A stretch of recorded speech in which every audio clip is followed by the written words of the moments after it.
Okay, it's time now for our weekly check-in with Dr. Isaac Bogoch. Dr. Bogoch, good morning. Good to see you.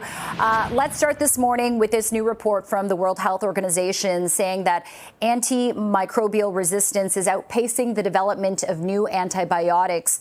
What are you seeing here in this space, and how do we prevent the spread of more antibiotic-resistant bacteria? It's kind of a catch-22 because you need the medicine, and yet it's creating this resistance.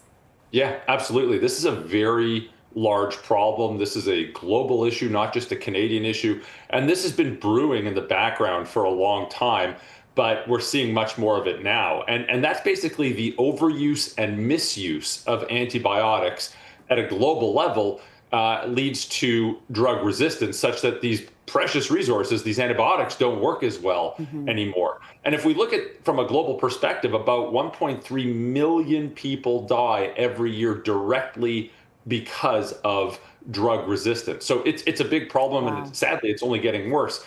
And when you think about using antibiotics, we think about going to the doctor and maybe getting a prescription. But in fact, 70% of the global consumption of antibiotics is in animals. It's in veterinary care. So, and we know that there's this intimate connection between human health, animal health, and environmental health. And if drug resistance develops in non-human animals, it can spread to humans throughout the lifespan of that animal, and then humans can get this. So, what do we do with this information? Well, obviously we need to take a global approach, not just a Canadian approach. And we need to, number one, reduce the use of our antibiotics, but said a better way, have better stewardship over our antibiotics. It's not that we're not supposed to use them. We just have to use them appropriately so that we can keep them for a longer time and ensure that they're active. And then number two, to your point, we need research and development to create newer antibiotics, because the pace of development is slowed, and we need new drugs. Yeah, a very concerning issue, especially because, right now, the drugs that they're developing, a lot of them have to be scrapped because they're just not effective anymore. Dr. Bogoch, turning to another issue that we've been seeing this year in Canada. In fact, the measles infections here have outpaced what's been happening in the U.S. So far. So in terms of measles cases, so the Pan American Health Organization has said that Canada is at a risk of losing its measles-free status. The deadline is end of October because of our ongoing outbreaks. So what does losing this status actually mean for us, if anything at all?